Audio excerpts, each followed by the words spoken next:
I think the word soul is trying to talk about that feeling, but then soul gets concretized or gets reified. People turn that Mm, idea into, if there's a freedom to be gained from all of this practice, it comes out of that ability.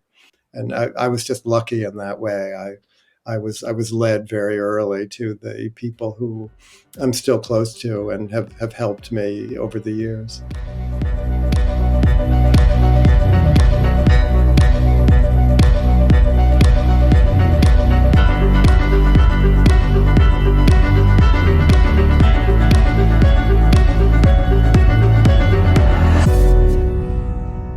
Welcome to Growth Minds. Whether it's your first time here or you've been here before, I'm curious to know what it is that brought you here. And if you can, smash that like button below. It really helps spread our message to more people. All right, on to the episode. Mark, thanks so much Hey, for joining me. How's it going? very well, thank you. Pleasure to join you. Yeah, no, I've been appreciating your work from afar for a bit, and I think it's quite rare to just to give people context to find someone that is so averse in the Western um, practices, in terms of therapy and psychotherapy, but has that intersection within Eastern philosophy and Buddhism. I don't really know anyone that has been able to apply those two things. I'm sure there are, but someone that's as well known and someone that's really talking about it. So it really fascinated me because I've been interested in Buddhism for a while, and it's a practice. They call it like more of like an applied religion, right? So it's something Yeah. that's always been resonating for me. But I would love to know kind of your history of being attracted to Buddhism, because from what I understand, it attracted you while you were doing your practice, right? As a Oh yeah, yeah. Even psychotherapist. before it, yeah. From when I was Mm, very quite a young man, it attracted me. I always fascinating. think of Buddhism as the most spiritual of the world's psychologies and the most psychological of the world's religions. So I think it was that liminal space between spirituality and psychology that drew me in. I ended up going to medical school to become a psychiatrist because I knew I wanted to be a therapist. But years before deciding to go to medical school and undertaking that whole Western training, I got pulled in by Buddhism. Really, in the first semester of my undergraduate college days, I took an introduction to world religion class, which I, Hmm. had no interest in. But I met a girl who was taking the class, and I decided to follow her into the class. And the Like we always do, right? yeah, exactly, A typical. girl is in, yes, love. So she was the vehicle, But the whole first semester was Eastern religion, so it was Hinduism and Buddhism and Taoism and Confucianism and so on. And the Buddhist text that we used, which was the Dhammapada, which is a collection of Buddhist verse meant for householders. Something about it was like the poetry of it and the descriptions of the unquiet mind and the need for meditation, basically for Hmm. disciplining the mind, really spoke to me. And um, there were little bits of Buddhism in the college where I was within the psychology department, within the religion department, and I managed to like find my way to probably the two or three graduate students or professors who were interested in Buddhism, and Yeah. they guided me, and I uh, found Joseph Goldstein and Jack Kornfield and Ram Dass and Sharon Salzberg, all the sort of first Western messengers of Buddhism, Mm. into culture. And I found them early and studied with them and, got the Buddhist thing going inside of me. And then took that with me when I went to medical school and began to learn about doing therapy as a Western psychiatrist. So Yeah, that's it's a long fascinating. one.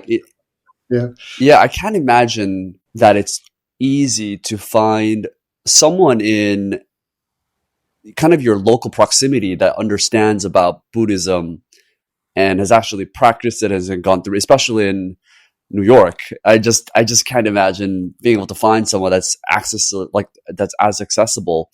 Now, were you at that point a very different person than you are today to be attracted to something like Buddhism? More like were you more like partying? Was your mind like very disorganized? Like were you a very different person that the ideas of Buddhism really spoke to you because you were looking for a change, or were you already practicing a lot of these things and it was more of like a confirmation validity that like, oh, like there's actual practice that uh, does teaches these things that I've already been practicing. What was kind of I'd love to know like who you were back then. Yeah. Well, I was a 17 or 18-year-old version of my current self, So, Yeah. so I was the same person, but I was searching in every way. Um, Sure. so I think meeting that young woman, I was searching, and then discovering Buddhism, I was like searching, and various things were speaking to me. It was the beginning of the 70s, it was the end of the 60s, and I had grown up in the 60s. So I was definitely influenced by all the countercultural stuff, especially the more spiritual stuff that was emerging in the culture. And Harvard, where I was going to college, it was the sort of aftermath of the 60s. So there were other people there who had been influenced by the same cultural movements. Mm, And what I remember, I met one of the graduate students who guided me towards Buddhism was a fellow named Daniel Goleman, who went on to become the psychology writer for the New York Times. And then he wrote this book called Emotional Intelligence. But in those years, he had gone to India already. He had been in India researching, optimal well-being, looking for meditation teachers, and had met Ram Dass. And I stumbled into he was teaching a psychophysiology class, and I met him and sort of felt a connection, and decided I wanted to befriend him and find out how he knew what he knew. So that was part of mm. the searching also. And he said, "Oh, you want to learn more? Go here. My friends from India are teaching here." So he was a real guide for me. And I was just lucky in that way. I was led very early to the people who I'm still close to and have helped me over the years. Was the girl that you were initially attracted to, was she deep into Buddhism as well, or was she on a different path? Like you, No, she was on her own path. She was a yeah. dancer, as I remember, and uh, Okay. you know, I don't know I don't know where she is or what happened to her, but I'm sure Well, she's fine. shout out to Yeah, her because she's really the one that got you on this path. It's funny absolutely. because I grew up as a Catholic, but I never really related to it. But also when I was like 14 or 15, fell in love with this girl who was a devoted Christian, where her Oh, dad was a pastor, like very, very devoted, and just like, love found me into this different path. And I never stuck to it after things didn't work out. But it's so funny that that was also the path that you decided to go on. Except for you, it was continuous path is what really drove you to who you are today. Um, I would love to know, so you were interested in Buddhism, and obviously you became you were practicing as a psychiatrist in more applying like Western practices. So was it difficult for you at this point to like start talking about Eastern philosophy to clients or publicly? Just because I feel growing up in Korea and then having moved to Canada and the US, it's still not something that, well, definitely not even 10 years ago that it was accepted. It felt like a lot of the things that we were doing in Korea or Japan, like was very woo woo. And, I remember like taking Korean ginseng when I was growing up, and that was like really good for you. And then I realized like there's no one takes this stuff, but then you only realize like that stuff is actually really good for you. And now it's people starting to accept it. So, what was it like? What was the reception of Eastern philosophy and stuff like Buddhism like back then? And Yeah, that's funny about the ginseng. I had a friend in those years who basically was making money selling Korean ginseng no from way in in New Harvard Square York. in Boston to all the health food Oh stores. wow. He was like one of the first proselytizers of the value of ginseng. No way. Yeah, I that's wonder the what his funny. pitch was. Oh, yeah, good for energy, very yang, Yeah. stimulant kind of thing. It Was he was before. Korean or was he No, he like was from American? West Coast. He was like an herbal hippie, avatar. But he was really into Uh, ginseng, chewing it all the oh time, wow. root. Yeah, now I'm into it for sure. Yeah, yeah. Within my little circle, I found a circle of people interested in Buddhism and mindfulness and meditation retreats and spirituality and so on. So I was very comfortable in that circle. And I remember Mm, there was an older psychiatrist who was maybe 30 or something, who was part of a Sufi group. And he advised me when I was I think I was finishing medical school at that point and moving to New York to begin my training in psychiatry.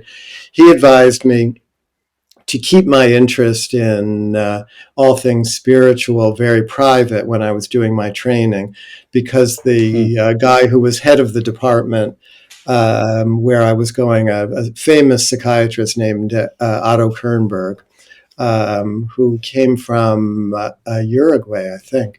And mm. anyway, he said he was known as a very fierce psychiatrist. He said if he finds out what you're interested in, he'll eat you alive. So I Wow. went into my training like, okay, I'm going to keep it very in the closet, and I ended up having Otto Kernberg, that guy, as a supervisor, a one-on-one supervisor. And I began, and I liked him, and he liked me. And he was very interested in the feeling of emptiness that a lot of young people who had psychological problems were troubled by. And I was interested in that. And, is that emptiness the same as Buddhist emptiness or different?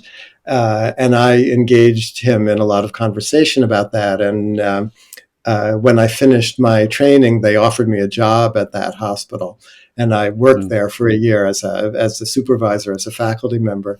And then I decided, okay, I'm going to start to talk about my interest in Buddhism now that they've offered me a job and I'm not just training, And Was then your I found tenure like, did you feel secure enough to talk I about it? felt secure enough, but to like talk about who I really was a little bit and what I was interested in. Sure. But what I found was that all these psychiatrists who I was, who I thought were so straight and wouldn't be interested, they were all totally interested. Like Buddhism was starting Mm, to break into, one of them was doing a group therapy for the Yonkers Zen Center, which was a famous Zen center at that time. People were much more open and interested than I had known and thought. So that gave me a lot of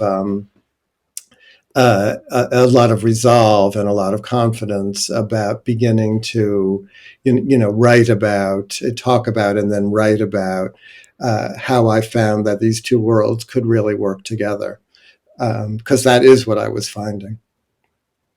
interesting. Yeah. And is it now still like a bit taboo for people that are studying psychotherapy to talk about this stuff openly?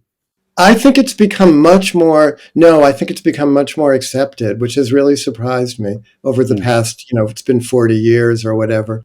But the way that mindfulness has come into the psychotherapy world, first, there's this thing called dialectical behavioral therapy, which is very influenced by Buddhism. And then mindfulness itself as a technique of stress reduction and cognitive therapy and so on. It's sort of swept into the psychotherapy world.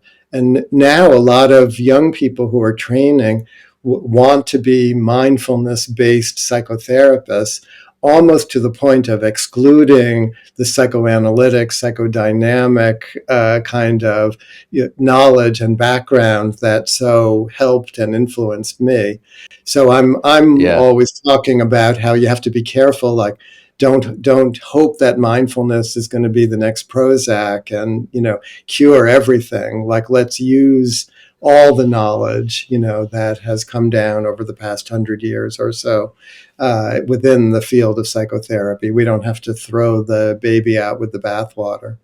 Yeah, I mean, because the thing with, I think what's hard for people to grasp when it comes to mindfulness is number one, is it doesn't feel as tangible, I think, for most people, right? Like, how do you define mindfulness, which we'll get into? How do you apply it in your life?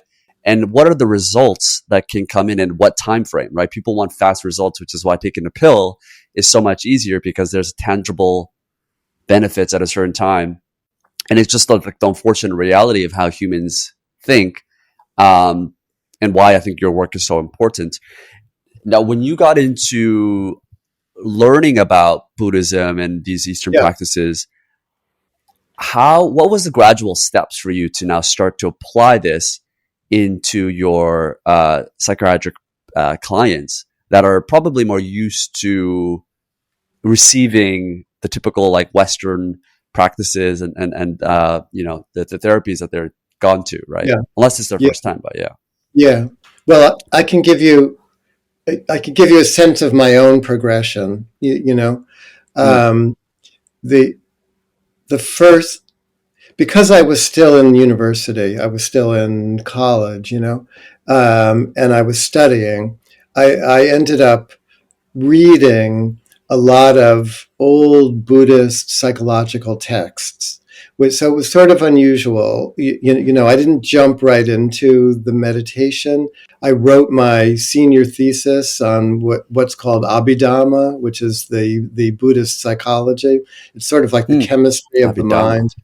Yeah, Interesting. Abhidhamma. It means the ultimate doctrine or something.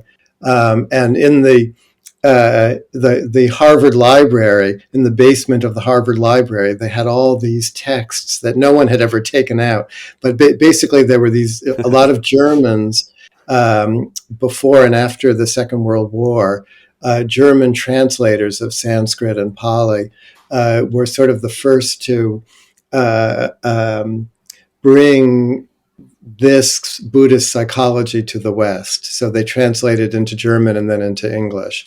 Interesting. Several German monks, who went to Sri Lanka and India and so on. So I found all these texts, and then I wrote a thesis on Buddhist psychology. How did they frame the mind? How did they understand what meditation does to transform the mind? So I had Mm, this sort of rubric of understanding. And then I met these Vipassana teachers, who were beginning to teach 10-day, 2-week, 3-month silent meditation retreats in America in the style of practice that they had learned in forest monasteries in Thailand and monasteries in Burma and from teachers in India. So I did a bunch of these silent, 2-week meditation retreats where I started to get my own feel for what meditation actually could and could not do. Just a beginning taste, but enough of a taste that what I had studied, I could see, where it might be true and where it might be, kind of exaggerated. But mm, anyway, I got my own feel for both for myself, because I think that's what meditation offers, is a kind of window or a portal into who you are in a deeper way inside, and also a deeper feel for what meditation was really about. So I did all that, uh, kind of my latter years in college. I took some time and traveled in Asia. I did it through medical school. Yeah. So by the time I was training in psychiatry, it was already 6 or 7 years after I was first exposed to Buddhism. So the Buddhist thing was pretty well established inside of me. And then when you train as a psychiatrist, which means you go to medical school and then you do a 3 or 4 year residency. It's different than training as a psychologist or as a social worker. As a psychiatrist, you're the doctor, and the way they train doctors is, okay, you're the doctor now, so here's your patient. So now take this patient and go do therapy. But they don't really give you any training in how to do the therapy. Oh, really? So yeah, I mean, they give you a little bit of supervision and so on, but basically when you close the door and you're with the patient, you have to figure it out for yourself. So what Wait, I what? had But to, there's no training at all given? What do you mean? Like, there's book training and there's like supervision, but there's no other senior psychiatrist sitting in the room with you with your first patients. You have to do the intake, do the therapy, and then go to your supervisor and tell them what's going on. But the actual work, the one-on-one work, you're the therapist, you're the doctor. So is that is that's that why. because That's why. the Yeah. oh no, I was gonna say, is that because is that just like a gap in the training process in the medical system that we have in Western culture, or is there a purpose to that where the idea of like being a therapist is like an art form? So you don't want to necessarily tell a therapist exactly what to do. A therapist will have their own practices, and it allows them to develop their own style of therapy. Is it I'm intentional? I don't know if that's the intention or if that's the result, but I think that when it goes well, that's the result. I think Okay. the intention is more, everything in medicine is taught like that. If you're going to be a surgeon, you watch a surgery and then, okay, you do the procedure. If you're training as a cardiologist, at a certain point, you go in and you're the doctor. Um, so Yeah. so what I had to draw on was my own therapy, because this is why it's good for therapists to have been in therapy. I had the way that my own therapist worked with me, and I had my meditation practice. And I remember Mm. thinking with the first patients, I know how to pay attention to my own mind. I've learned that from mindfulness, from Vipassana. What if I try to deploy the same kind of attention to this person's mind that I've learned, on myself? Maybe that will be therapeutic, And it Mm. turned out to be like the patients responded. They seemed to feel some kind of safety with me. They liked talking to me, and I knew how to listen. So that was my first take on, oh, these two worlds, they're not so different. And then I began to read. There are these famous papers that Freud wrote about two physicians practicing psychoanalysis. Where he Mm. tried to write a little bit. He was careful, but how to practice, how to listen, how to pay attention. And if you read Freud, he said things like, suspend judgment and give impartial attention to everything there is to observe. And if you didn't know that was Freud, you would think that was a Buddhist meditation teacher. Yeah. True. Suspend judgment Yeah. and Very give similar. impartial attention. So that was very encouraging. So I actually began to write my first comparative papers, using based on those papers of Freud's, showing how the worlds could actually line up. Interesting. So slowly by slowly, you decided to apply more of these Eastern practices into your sessions. And is it now at this point where it's such a core part of any session you do? Like, is it like 50-50 integrated, where it's like it's a different practice in itself? I never wanted to be like laying a Buddhist trip on anybody, So it wasn't like I was, I'm meditating now, or I'm going to teach you to meditate, or we'll meditate together, or, or here's what the Buddha said about the Four Noble Truths or anything. What I decided was that if the meditation was really doing anything for me, if it was making a difference in who I was or how I was as a therapist, it should come through, and it should come through almost invisibly, So I never made a big deal about actually being a Buddhist therapist, except in my books. I tried to talk about it because I was always trying to figure out, well, is it making a difference? Like, would I be a different therapist if I didn't have the Buddhism, or would I be the same? I don't know, because I don't know who I would be without the Buddhism. But here's what I can see the Buddhism is helping me with, as I am being really just a traditional therapist. So how do you know, though? Like, how do you know that applying these practices are in the end a better result for clients? Like, have you had clients I don't really know. that have... You don't really know. Okay. But you could, right? You could. Couldn't you have like clients that have practiced traditional Western psychotherapy, but now have come to you that can now resolve issues that maybe they couldn't have with traditional practices? Well, I have a lot of people like that who have been in with Western therapists who had no knowledge of anything in the East, who come to me. But I don't know that anybody really resolves anything. That's a question of what's therapeutic about therapy. People imagine that they resolve once and for all, but I think it's more like you get so familiar with yourself, so familiar with your issues, that how you relate to your own issues, to your own history, to your own conflicts.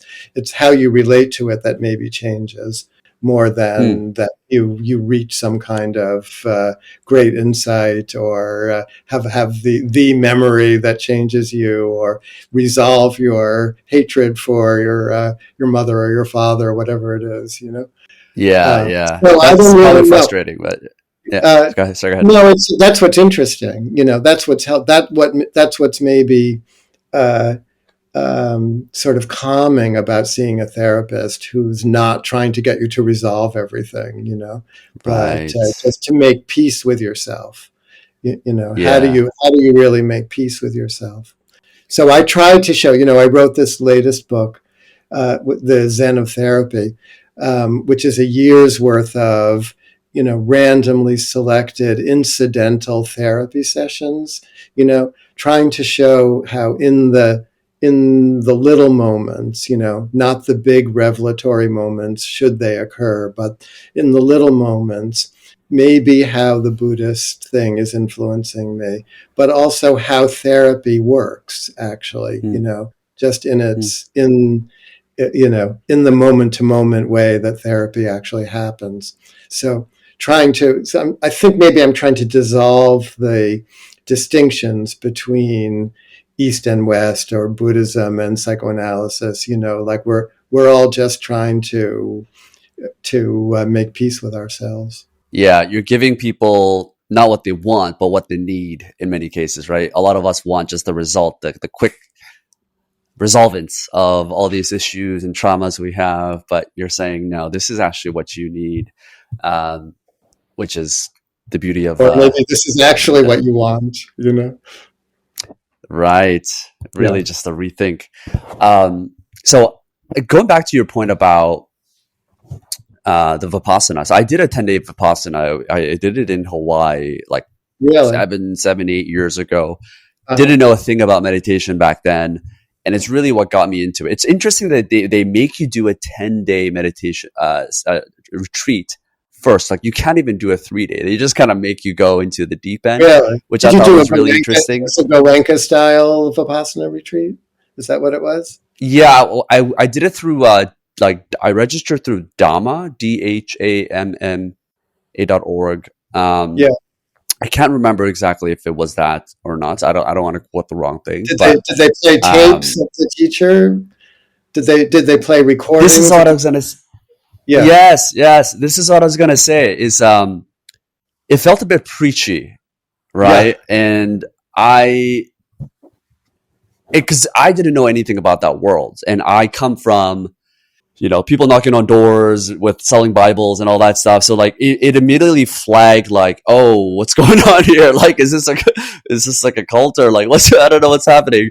And I loved everything else about it. It was just that it felt like they were really trying to um, kind of wrap you into that world a little bit.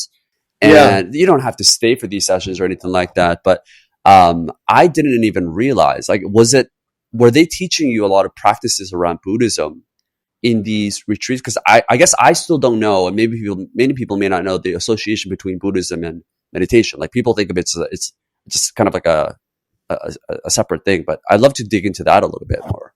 That retreat that you were on was a particular kind of Vipassana retreat it comes from one tradition that's related but not identical to the kinds of stuff that I've studied. So the preachiness comes, I think, out of a kind of veneration, uh, more Eastern style, but veneration for the teacher who originated that style of teaching. Hmm. So in a certain way, Goenka. it's preserving this actually quite original and uh, um, a forceful kind of teaching that this guy Goenka came up with that has influenced a lot of people, but they're preserving. It's done in a traditional style, and I think I'm much more drawn to um, having to discover, using the basis of the technique, but then having to make it your own. So maybe that's Hmm. a more American way of thinking about it, but that's been much more what I've been always drawn to, trying to get the preachiness out of it. But it's a religion, so it's always vulnerable to that whole way of thinking and being. Yeah. I'd love to ask you kind of and pick your brain a little bit about like the core tenets of Buddhism. And from Sure. what I understand, it was really founded like 500, 600 BCE, like before Yeah. Christ. So this Yeah. is before like what we know of most religions, Islam. This is before It Christianity, was, before. yeah, it was during a time. It was the same time as ancient Greece. It was. I think there was a flowering of intellect and so on, all over the world. But it was probably 500 BC. Socrates. It was around that same time. But nothing was written down. It was an oral teaching for a couple of hundred years. It seems that Right. it seems that the Buddha was a real historical figure. He seems it's not all made up.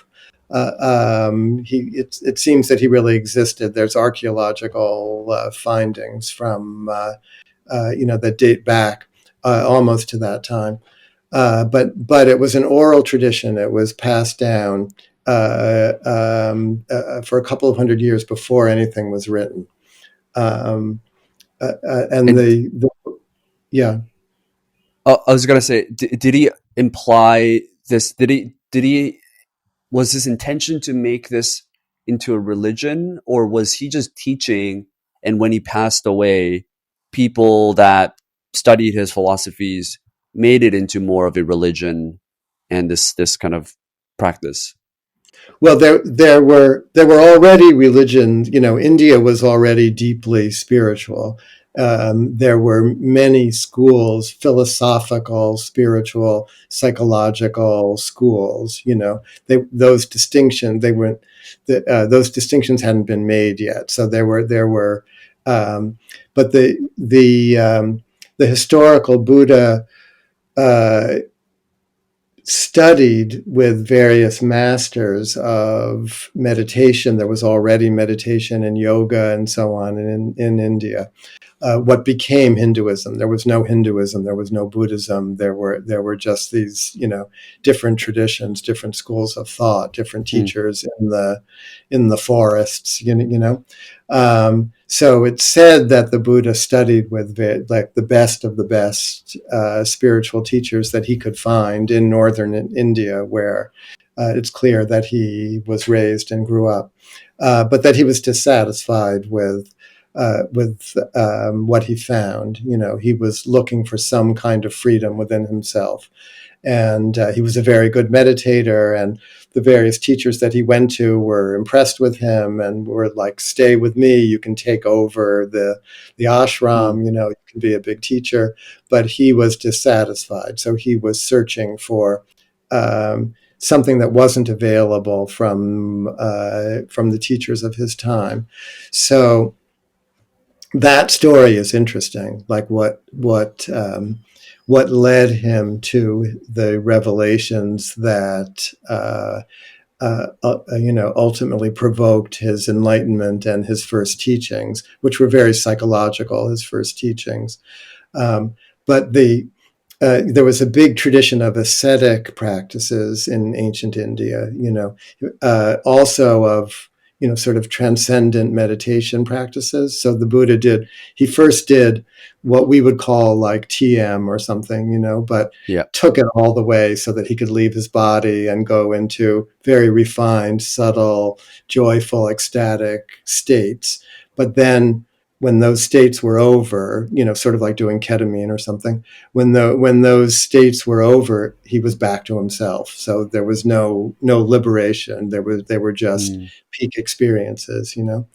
And then there was this whole ascetic tradition where you only ate a tiny bit and you slept on nails and didn't sleep, and sort of drove the passions out of the body, because the passions were considered to be that which bound us to suffering. So the Buddha tried all that, became very good at that, and you've seen statues of the emaciated Buddha, with his ribs mm. jutting through his skin. And if you read the sutras, they describe him, standing on one leg for hours at a time, drinking his own urine, eating, only 2 grains of rice per day, falling over on himself. Seriously? And yeah, and it's said that he got to where he was basically, going to die from self punishment, like a really devout anorectic patient of our time. It would be that sort of Wow. level of self humiliation. This is all intentional. He did this on purpose. Oh yeah, it was a spiritual practice. There's still, you can Yeah. see that, in India and Iran and in a lot of Islamic countries. In Christianity, there are strains of that. Beating yourself as you pray, kind of thing. It was that an Wow. Indian version of all of that. But then he had a childhood memory, and it's the only time, as a therapist, I'm interested in that. It's the only time that a childhood memory comes into play.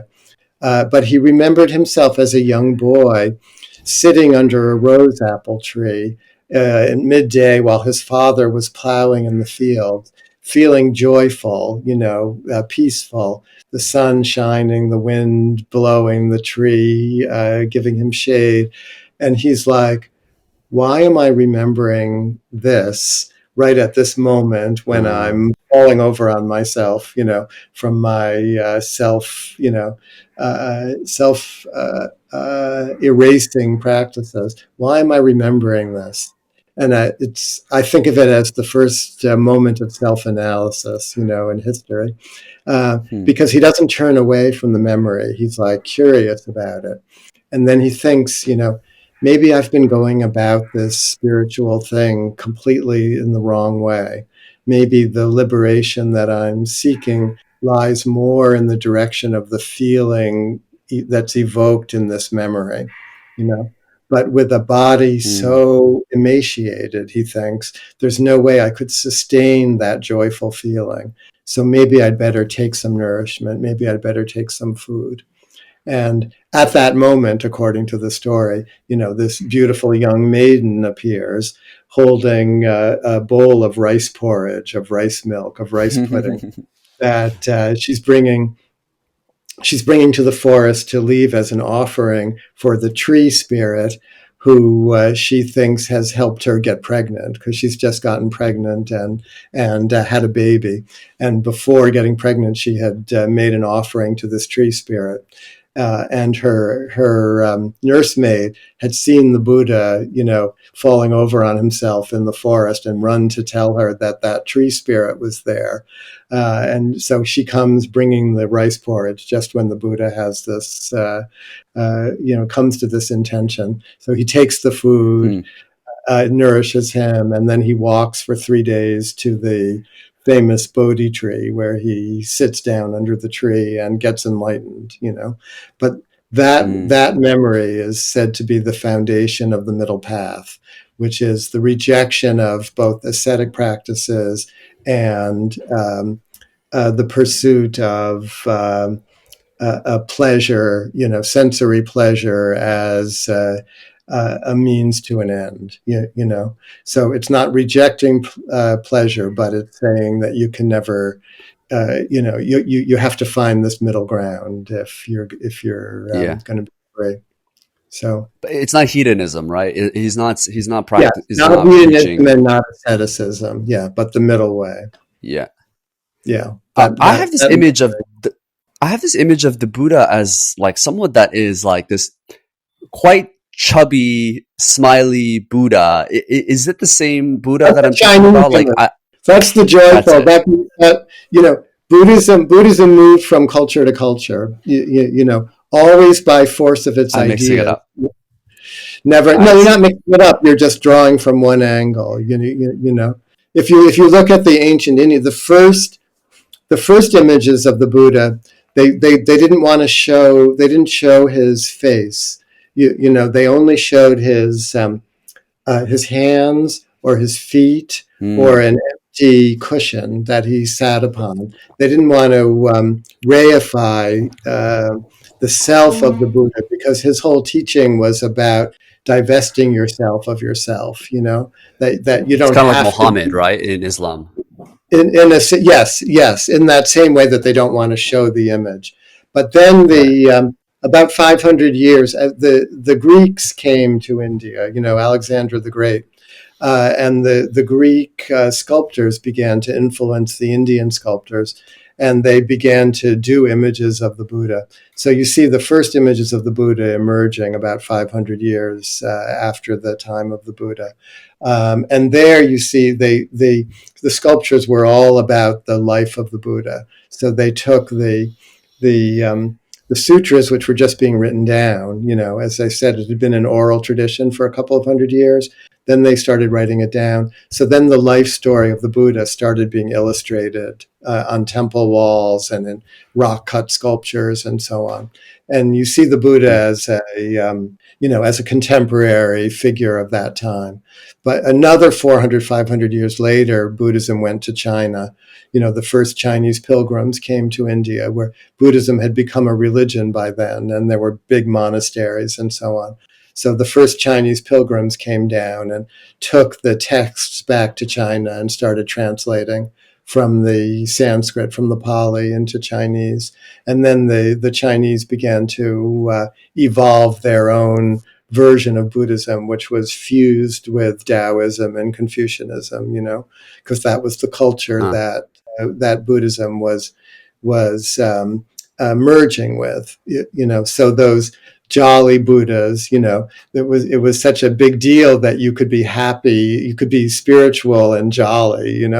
So Mm, those more corpulent Buddhas started to emerge, and then it moved from there to Korea and to Japan, and Zen. The Zen traditions began to emerge.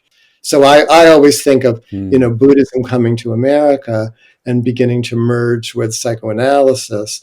That it's sort of another version of how Buddhism merged with uh, um, Confucianism and Taoism in China, and merged actually with the ancient Indian traditions that the Buddha was part of originally.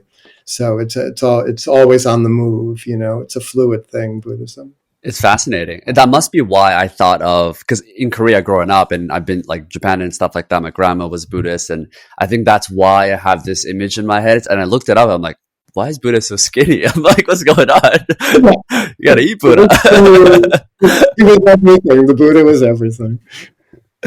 Yeah, yeah. My idea was so different back then. And it might be maybe because back then, like in China and Korea, like even in North Korea, this still exists. Like the idea of being like chubby meant that you were like secure. It meant that you were Yeah, wealthy, and maybe there yeah, was some symbolism around that as well. Is that why? totally, totally, definitely. Yeah. Mm, interesting. So the origins, like the original Buddha from India. Talk to me about like the core tenets, like the beliefs that Buddha was actually preaching Well, his famous to. teaching, his famous teaching is the teaching of the Four Noble Truths, and that was after the Buddha was enlightened. The story goes, his first thought was, no one's going to understand this. This goes completely against the grain. It goes against the flow. I'm just going to keep quiet. I'm not going to try to preach or teach or anything because it's going to be too frustrating for me. You know, and then it said Brahma, who was the Indian god, the creator god, but he didn't create the world. He just sort of popped up, and the world was there, and he's like, "Oh, I guess I'm God." But anyway, Brahma comes to the newly enlightened Buddha and says, "No, come on, there are going to be a couple of people with little dust in their eyes who will be able to understand you. So try to talk a little bit." So the Buddha goes out and he had been meditating before his enlightenment with a couple of other ascetic practitioners, and he comes to them first, and they look at him, and he's sort of glowing. He's not like thin and emaciated anymore. He's like already putting on some weight, but he's glowing. And they're like, "What happened to you?" And the Buddha says, "Oh, I've had this, great understanding." And they're like, "No, you've strayed too far. Like someone who looks this happy. Like, no, you can't. We're not going to listen to you." So they move on, and the Buddha moves on. But then a couple of maybe one or two of them, a couple of people start to be turned on by the glow of the Buddha, and he gives his first teachings, and his first teachings are of the Four Noble Truths, and that's the famous teachings of the Buddha. The Mm, first noble truth is usually translated as life is suffering. You know, but the actual teaching, he just said one word, and that word was dukkha.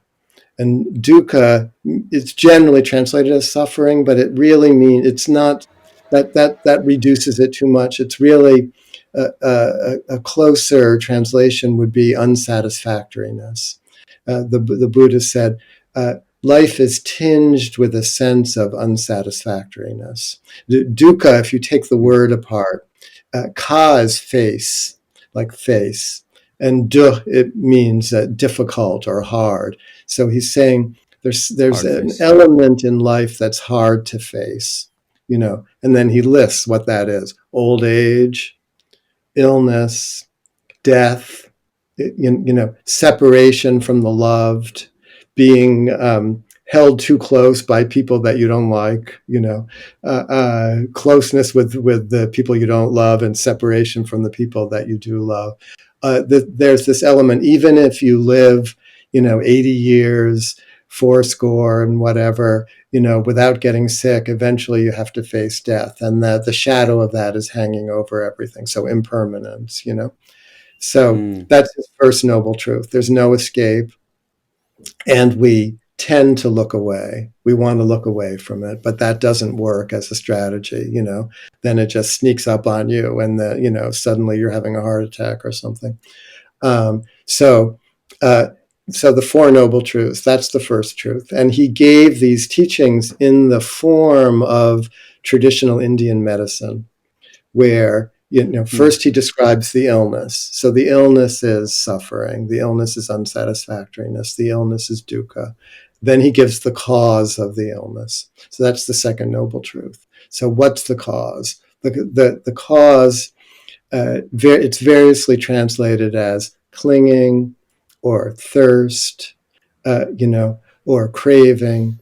But what he's really saying there is that tendency to look away, to cling to the pleasant and push away the unpleasant, to not want to see what makes us uncomfortable, that perpetuates the suffering. So that's where it's mm. so psychological, and that's where it clicks into what I was saying before about therapy. Does therapy resolve something, or does it teach you a different way of being with the 360 degrees of yourself, what it is to be a person in this world, to have a mind and feelings and an unconscious, if we can call it that. So anyway, the second noble truth is, the cause. The third noble truth, again, in the traditional medical way of talking, is to say there's a cure, So the third noble truth is the suffering doesn't have to be the last word. Dukkha, there can be an end to dukkha, which the Buddha called nirvana, which is a blowing out. Nirvana means a blowing out of something. So what is it that's being blown out? The sense of craving, the sense of having to control what can't be controlled, the sense of having to perpetuate a self that we don't really understand but think we should have in a particular way. So again, very psychological. And then the fourth noble truth is the prescription. Here's how to get to the cure, and that's where the Buddha laid out what's called the Eightfold Path. And the Eightfold Path encompasses meditation and concentration, but those are only two limbs of the Eightfold Path. There are other aspects of it which are called right understanding, right motivation, right speech, right livelihood, right effort. So the Buddha laid out a prescription, for a path that could take Mm. you from a self-referential place of perpetuating suffering by not wanting to see the whole picture, to changing the way that you approach your own mind, your own emotions, your own feelings, your own place in the world, so if you apply yourself in that way, the Buddha is saying there's hope, So that's the hope of the Buddha's message. Yeah, I could totally see how this could be intersected. Even just the way you described it, like the way you frame things in your mind and the way you feel things can be altered. There is so many, like the roots of it can be so intertwined with what the practices and the purpose of what therapy is supposed to be meant for. It's fascinating to me, and it feels definitely more relatable. Like when I grew up being, learning about the practices of Christianity or Catholicism, immediately the way you talked about the first core tenet is that their life is suffering, right? Whereas a lot of what Christianities would teach you is that there's an afterlife. So death is not suffering. It's actually going to be the first step that allows you to have an afterlife, which is this heavenly place. And the life that we live is all based around how you're going to live in the afterlife. So it's like almost like this is the end result and this is the life you have to live. Whereas Buddhism is like, no, this is the reality of what life is.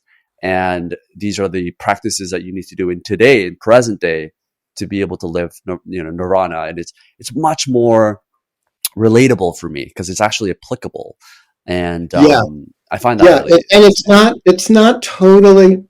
There's a way of making even those two ways that you're describing of bringing them together, because I think Mm, what the Buddhist psychology is trying to say is that the way your life unfolds in this life, is dependent upon the way you think or the way you approach mm, your own self, your own mind. That one moment conditions the next moment, so that if you give yourself over to greed and hatred and ignorance, your life is going to go in one direction. And but if you attempt to modulate or regulate your own being in the world, your life is going to go in a different direction. And you could almost mm, hear the Christian thing of, hell or heaven or purgatory or, being dependent on the way you've lived this life. You could almost read that as a sort of logical extension of a Buddhist view, mm, So I think it's ultimately resolvable. Some people say that the whole Christian thing of the afterlife, that actually was influenced by an ancient Indian a belief in multiple realms of existence, and life after life, and which is the Asian sense of samsara, that it just goes on and on. it seems believable. Like a lot of religion has been kind of added on top of each other, Yeah, has it not? yeah, With, yeah, you know, totally. yeah, and it's I guess, yeah, Yeah, Muhammad people have been supposedly people had have like the been last around word, for but a couple of thousand years, influencing each other. Yeah, yeah, and it's all just built on top of each other. And yeah, I yeah. actually wonder, like, how accurate do you think the Greeks got Buddha from a visual perspective? Were there accurate works back in the day to show the Greeks that this is actually what he looked like, or were there? Oh no, Yeah, no, it's totally no. I mean, it's all so we apocryphal, have no idea. Yeah, no. I mean, Got it. Buddha. The traditional statues of Buddha are basically modeled after the Greek statues of Apollo. I mean, it's Mm, an Indianized version of it. Yeah, yeah. cultural appropriation. It's been happening. It's been happening forever. Back and forth. Well, I think it's fascinating. I think the whole Eastern philosophy itself, what attracts me to it is, I think in Western culture, the thing that I've noticed is that it's always about more. It's always about being more. It's always about having more, doing more, having more money. It's about eating more. It's about like being a certain person. Whereas like a lot of the practices that are taught in Eastern philosophy, it's like fasting, eating less, like literally just not eating, meditating, thinking less, removal of ego. And it's just a very different way to think that Yeah. beyond even psychotherapy, I feel just a way of life. People can learn a Yeah. lot Well, I about think doing that's the these Buddhist practices. influence. I think that's the Buddhist influence that you're Oh, is sensing. it? I think Yeah, like the so. idea of less. Okay. The idea of less, the idea of eroding the individual ego, for the benefit of the group, all I think that's inculcated in the East, coming out of Buddhism, which was dominant at one point. It's interesting to hear you Mm, talk about growing up, with your grandmother holding the Buddhist thing. That's the same in Japan. It's the yeah. grandmothers, so the interesting thing about being an American exposed to Buddhism is it can sort of start again, like where Sure. instead of holding on to the threads of the tradition, the way the grandparents might or the way my Jewish grandparents or great grandparents might have, it's like we get Mm, to confront the ideas of Buddhism fresh and reinterpret them for better or for worse, but It kind of Totally. gives new life to the whole thing. And then it's interesting that that feeds back to Korea, or or to Japan, like, or to India, where there's no Buddhism in India, except it got eradicated. Oh, Um, uh, really? yeah, people don't really realize that. Yeah, it got it. Oh, The wow. the Buddhism that went to Tibet, there was a whole Islamic invasion, 1,000 years ago, and the Buddhism at that point had become centered in these big monasteries. It had become institutionalized, and so the monasteries were easy to destroy. So you could just torch them, and burn the books and kill the Oh, monks and wow. whatever. So all the 1,500 years of tradition and knowledge, um, the texts that had been translated into Chinese already and then into Korean and Japanese, um, those survived. And various pilgrims from Tibet who had been studying at these monasteries in northern India took what they could and kept it alive for the next 1,000 years in Tibet. So that the Tibetan Buddhism is really medieval Indian Buddhism, but Hmm. it got totally eradicated in India. And only recently, as it's become popular in the West, have indigenous Indian South Indian people rediscovered their roots and begin to study it again. So the whole thing is that's what I was saying about how fluid it Whoa. is. It's a Full real circle. full circle, yeah. Or just the impermanence of even of Buddhism. Hmm. And where is it the most practiced today? Like, where in the world is it most people are devout? Well, it's unfortunately, if you look at Burma, which is has been Buddhist even through the British colonization and so on. Burma, Sri Lanka, Thailand, but and Tibetan, the expatriate community of Tibet. Uh, but if you look at what's happened in Burma or even in Sri Lanka, Hmm. it doesn't speak so well for Buddhism, but culturally or politically. But the traditions have survived in those places. Yeah. I like what kind of touching on that point of less and the idea of removal of ego. I Yeah, kind of wanted to touch on this as our last touch point sure. because obviously this is just the belief that I think most people, particularly in the Western society, maybe around the world, just struggle with a lot. And my relationship It's with ego has always been evolving, but it's always something that I struggle with. And I love the way you put this, like we can be at its mercy or we can learn to mold it. And that really resonated with me because yeah, like sometimes you find that certain parts of your ego can serve you. And growing up, I think in some sense, like having this chip on your shoulders or not ever being good enough or, having tiger parents being growing up in Korea, it served me, right? It gave me the grit. It gave me the perseverance to like work harder than everyone else and go the extra 5%, 10% more. That adds up.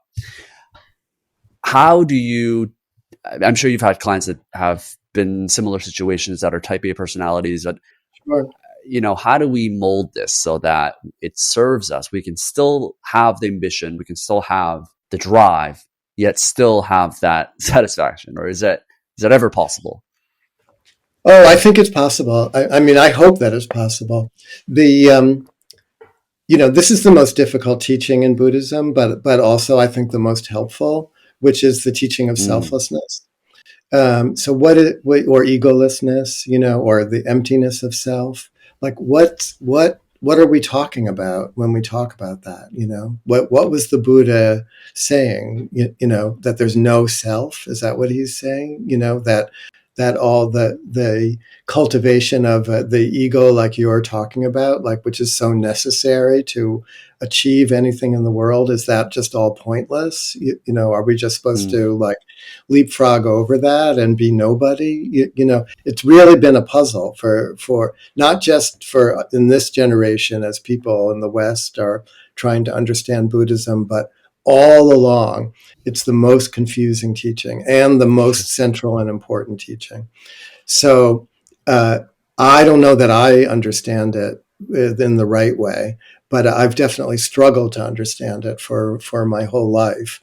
And the way I understand it is that the Buddha, for sure, was not saying, just forget about the self altogether. It doesn't exist. It's an illusion. He's not saying that. I don't think. He's saying we all cling to a notion of self, to an idea of what our self is supposed to be, that is not consistent with what the self actually is. So he's saying we're all trying to make the self, or ourselves, we're all trying to make ourselves into something that we can never be, more in control, more a thing, more like a weapon, if you to take it that far, but more of an entity.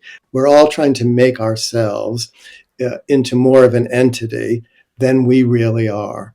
And that in doing that, in imagining like there's a real core Mark inside of me, or a real Sean in you, that in imagining that, in trying to achieve that, we are separating ourselves, isolating ourselves, walling ourselves off, from each other and from the world, in a way that becomes toxic, in a way that not only isolates us, but perpetuates our unhappiness.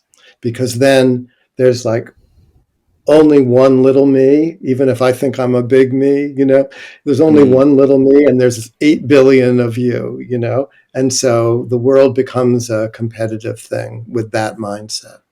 But if you start to, the word would be like de-reify, if you start to take apart the entitativeness of the self, if you start to experience yourself as less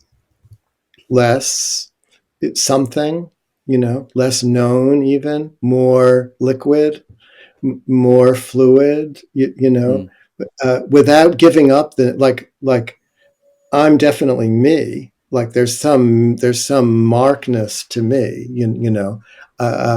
I would have a really hard time putting my finger on what that is, but certain qualities emerge, that's all fine. I had an early meeting with the Dalai Lama when I was young and traveling in India, and I remember him being very encouraging of the individual within me. Oh, you went to medical school, you're a psychiatrist, like very important. Like, come teach. Will you come to the school and talk to the monks? About what it's like to be a Western psychiatrist. Oh, he was interested in me as a person. He wasn't saying no. You're like, you're not important. Eliminate the self. But so it's much more nuanced, I think, but super important to begin to relativize your sense of yourself, and that's where I think if there's a freedom to be gained from all of this practice, it comes out of that ability to not take yourself so seriously. That would be another way just of putting it, to begin to have a sense of humor about our predicament in the world, being a person. Interesting. It It reminds me. It reminds me of this conversation I had with a friend of mine. I did this like Jaguar photography trip, and I had to share a room with a guy who just broke up with his girlfriend and was really going through a tough time because he's the kind of guy that gets very attached to things, and was reading this book called Let It Go, and it was I tend to let things go pretty well. Like I'm not really attached to materialistic things or a lot of things. And I feel like I was having this conversation with him and he brought up a good point. It's like, okay, so if you just can let go of everything, and if your identity changes, it's almost like you're shedding a part of your identity as time goes past. And in 5 years, you should almost not be able to recognize yourself. Then who are you, right? Like what are you mentioned a little bit, like some of the personalities and stuff, but like, what is the tangible thing that is us? Is there anything that remains the same despite us letting go and despite this fluidity that happens as time passes? Is it like our values? Is it, I don't know, like it's hard to say. Yeah, well, that the Buddha was very interested in that. That's a lot of what the teachings are making you think about. I remember I tell this story sometimes, but about my dad, who was a scientist and a physician, and didn't believe in any of the spiritual stuff. And we hardly ever talked about the spiritual aspect of things, although he liked that I became a doctor and so on. But when he was dying, he got a brain tumor, a malignant brain tumor that was on the non-dominant side of his brain. So he knew he had it and everything. Cognitively, he was intact, but he knew that it was going to kill him. And I realized that I had never tried to talk to him about, what I'd learned, if anything, from all this Buddhist stuff, but especially about going into dying and how to use it in death. So I called him up and sort of very tentatively was like, well, we've never talked about this, but do you want to know any of what I think maybe, I've garnered from all this meditation stuff? And he's like, oh, sure, darling, go tell me. And so I tried to talk to him in using non-Buddhist language about just what you're asking about. Like I said, how when you're 20 years old or 40 or 60 or 80, the feeling you have inside yourself about who you are, it hasn't really changed. Like if you close your eyes and feel yourself, like you're and that's consistent. But if you try to put your finger on that feeling, it's like very hard. It's almost like it's transparent or invisible. Like it's there, but you can't really find it, but you can sort of feel it. I said what I imagine the Buddhists are saying when it comes to dying is that if you can relax yourself, relax your mind into that kind of invisible feeling where you are who you've always been, but it's not your identity. Obviously, it's not like you're you're Dr. Frank, but that internal feeling, if you can relax your mind into that almost invisible feeling, you can ride that feeling out, as the body falls away, as even the mental constructs fall away. You can ride that feeling out. And there's some relationship between that feeling and what the Buddha calls Buddha nature, which is your inherent self that you're born with, the inherent wisdom that's accumulated. So he was like, okay, that's, I'll try, but that's the best that I've been able to do in terms of talking about what this might all be about. Yeah, that's beautifully said. I think everyone listening can point that out whether you're 30 or whether you're 40, and you can always relate to that inside feeling that you probably had when you were 20, that you still feel now. It's just maybe when you look at yourself in the mirror or the way you think is a little different, but that's not you. It's that feeling. Yeah. And I guess things even like as meditation. Even as a child, we have it, and when you dream, it's like, who are you when you're dreaming? You're sort of dreaming from that place, I think. Yeah. What is that though? Is that like our soul? Is that like, well, you could call it, yeah. No, go ahead. I think the word soul is trying to talk about that feeling, but then soul gets concretized or gets reified. People turn that idea into something that, I don't know that we have to do that, but yes, you could think about it as that might be your soul. Yeah. I think this is a great point to end on, to leave something people to think about, because I don't think it's a conversation you and I can have that we can resolve this, but I think it's one of those ending points that can get people to think after this episode. So I think it's a great ending point here. But no, I really appreciate this conversation with you, Mark. And it got me thinking in so many different ways, reflected back to my childhood and even my grandma, and hopefully it did the same for other people as well.